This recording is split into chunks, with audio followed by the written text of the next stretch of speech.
Hello, everybody, and thank you for tuning in to the Indiana State Police Roadshow. I'm your host, Sergeant John Bryan, the Public Information Officer for the Indiana State Police Indianapolis District. The Roadshow is brought to you each and every week by the Indiana State Police Alliance and Cops for Kids, a subsidiary of the State Police Alliance.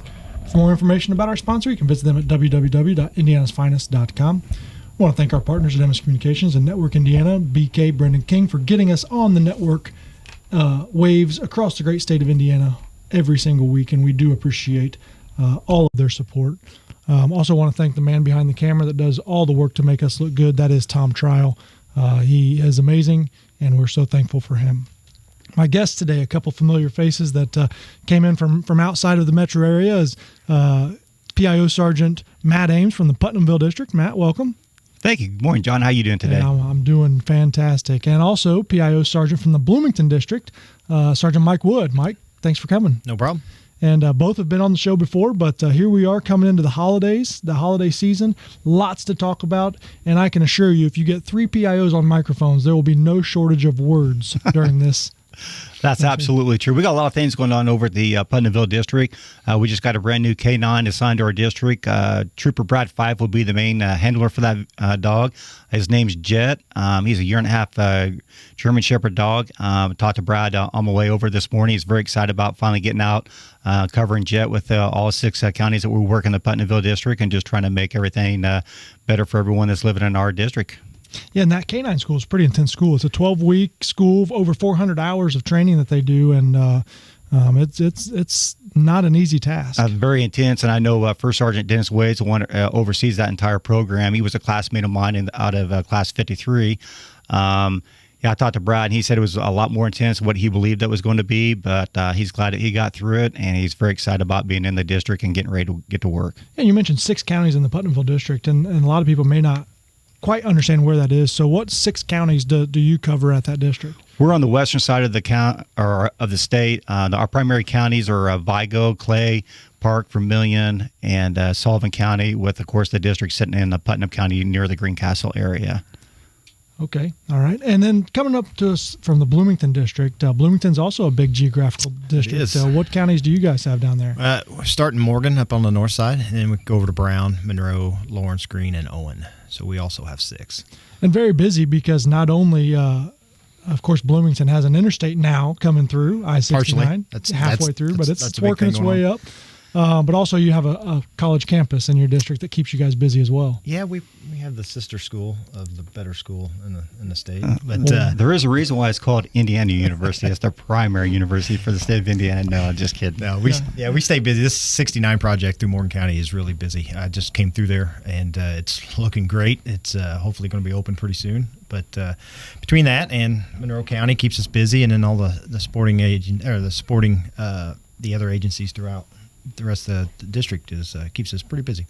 Yeah. So, what are some of the things that the Indiana State Police do at the bigger sporting events, the basketball games and the football games, probably most particularly? Well, we support Indiana University Police Department and their athletic department at IU.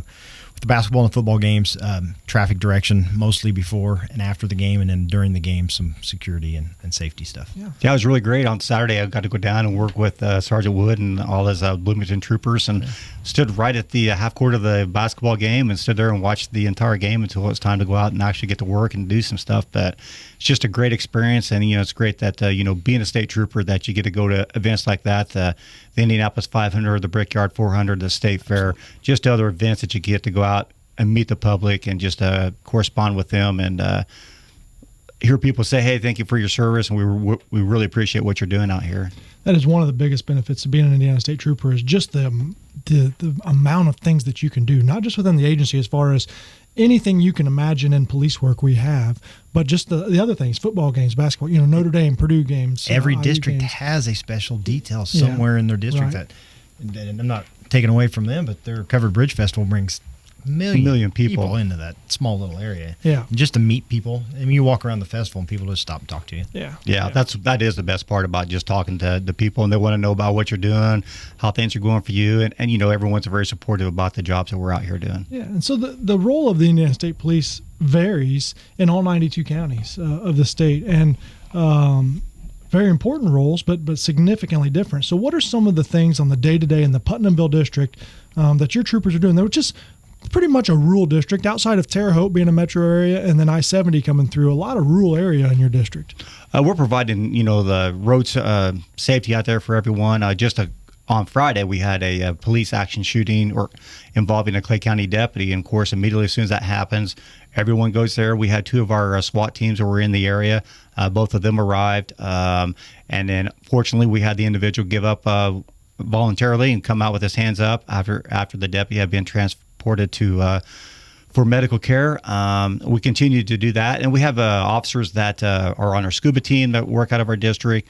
We have an officer or a sergeant that does nothing but goes through people's cell phones or their technology devices, so therefore they can be part of our investigations, and that helps. And he just doesn't do it for the Indiana State Police. He's doing it for all the other agencies that are within our area. We'll continue to do that, and just like I was talking earlier, we just got a brand new K-9 assigned to our district. That K-9 is going to be used for all 6 counties, and we'll continue to provide all the service that we can. And I for happened everybody. to be at our post the other day, and they were having tryouts for a new bomb technician from the Putnamville district. So pretty soon you'll have I think there's 5 or 6 candidates for one position, but pretty soon you'll have a new bomb technician. Also, that'll be good, because those bomb technicians, just like, I was seeing them there at the Indiana University game on Saturday. They're at every big event, making sure that we're making it safe for everybody that's attending those events. Yeah. And so let's kind of shift gears to Bloomington. Kind of the same thing, a rural district with one big city. Very similar but to Putnamville. But what's the day-to-day? What's a trooper do when they mark on duty kind of in a rural area? What are some responsibilities? Well, we always joke around about the toughest part of our day is, do we turn left or do we turn right when we leave our driveway, right? Yeah. Same thing. We just have our troopers throughout our district go out there and take those calls, go find work for them to go do. I had the opportunity to ride with a couple troopers on Friday night on a DUI patrol. Jumped in with them, got to experience some stuff with them. That's been a while since I've been out at night. And so just serving the public in general, but assisting local agencies. And like he said, have all the same resources. We're a very similar district, and just build those relationships with our other agencies within our district. And some of the kind of misnomers out there are that the Indiana State Police will come in and take over an investigation from a local agency, and that's absolutely false. We will offer them every asset that we have. Mm-hmm. We will give them manpower or technology or helicopter, whatever they ask for, but we are there to support them, not take over the investigation. And a lot of these investigations, even ours included, require a team effort. Yeah, and so absolutely. The more people you can have involved, the more likely is you're going to come to a conclusion. That's just an example. We had there on Friday, we had 3 separate identities there from SWAT teams. 2 of ours and 1 of THPD, and how to sit back there, because a lot of times you're like, hey, I want to be the one in charge. All 3 of them worked together, and they made it as safe as possible for them, and then able to apprehend that individual without any further incident occurring that day. Yeah, that's it. There's nothing more important than our public service, and so when we can team up together and help the public, that's absolutely what we're going to do every time. That's correct. And I think we're blessed as an agency to be able to specialize in so many things and offer some of these local, smaller communities the helicopter for the whole day, But also in the rural areas, is if somebody calls 911 because they need help at their house, it's not uncommon for a trooper to respond to that call and be the one that shows up to that emergency call, because the county's busy, the town's busy, the marshals are busy, whatever it may be. And so when you get outside of those metro areas, the state police play a different role in their community policing. Absolutely. They do.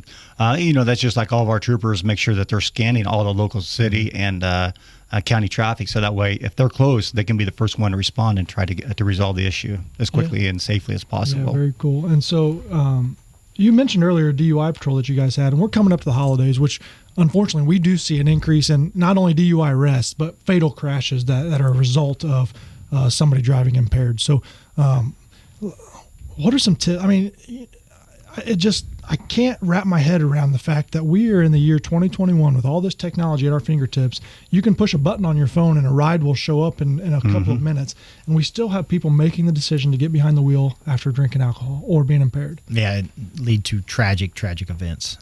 We just see it day in and day out. And like you said, I was thinking about that on the way up, was how many people we still arrest with all these resources out there to take a ride somewhere. So I highly encourage ride sharing, friend system, whatever it may be, but don't make that decision to drive. I mean, it is a life-changing event. A DUI arrest is a life-changing event, but a DUI fatal crash is a significantly, your life will never be the same if you're impaired and you're involved in a crash that takes somebody's life or seriously hurts somebody.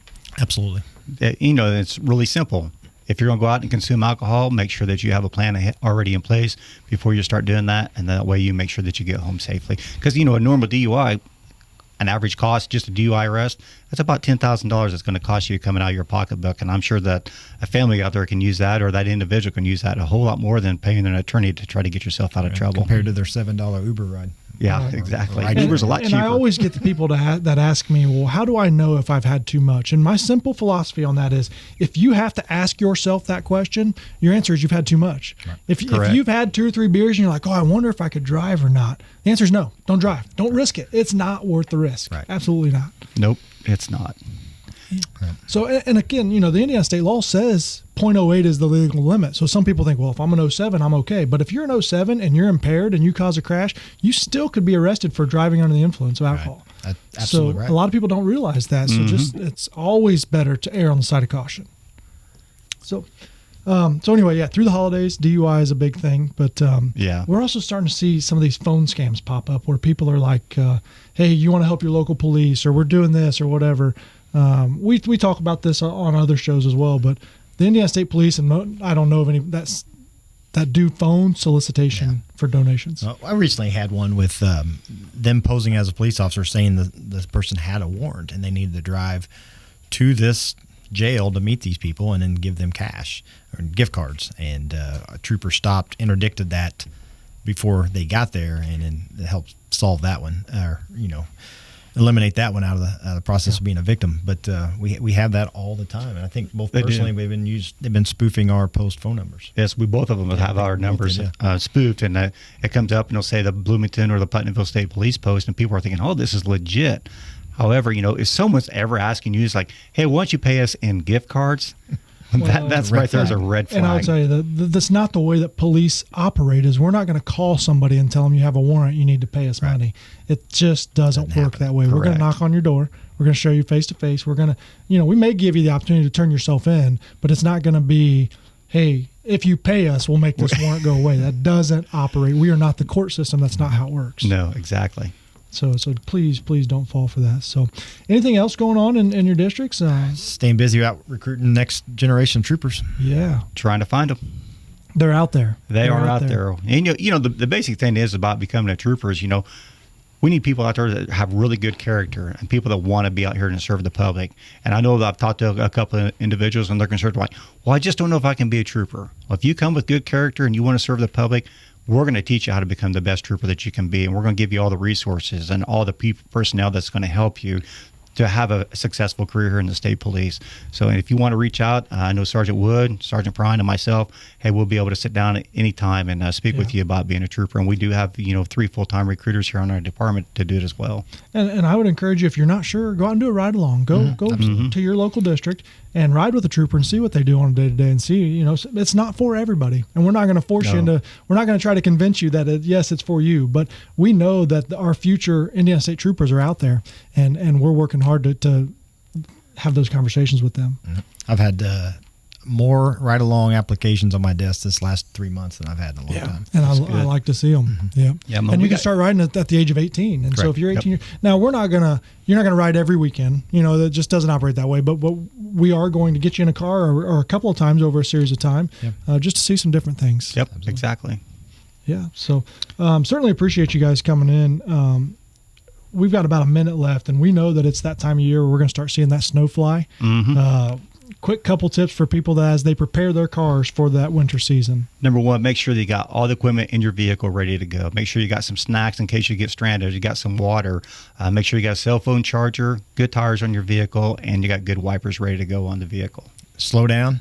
Increase the distance between you and the car in front of you. Make sure you turn your headlights on, and don't rely on daytime driving lights. Make sure you turn that switch. You have headlights and tail lights on so people can see you coming and going. Yeah, and then probably use your turn signal if I know. Yeah. It's funny is all these tips that we give, I would guarantee that 40 years ago there was a PIO on a radio show somewhere giving these same exact, well, maybe not daytime running lights, but it's the same. Slow down, be patient, increase that following distance. The goal is for everybody to get there safely. And allow yourself an extra 15 to 20 minutes of travel time. Yeah. Well, Sergeant Matt Ames, Sergeant Mike Wood, thank you both for coming on. We appreciate you. Have a safe winter season and hopefully come back soon. No problem. All right, Thanks for having guys. us. Take care. We'll see everybody soon.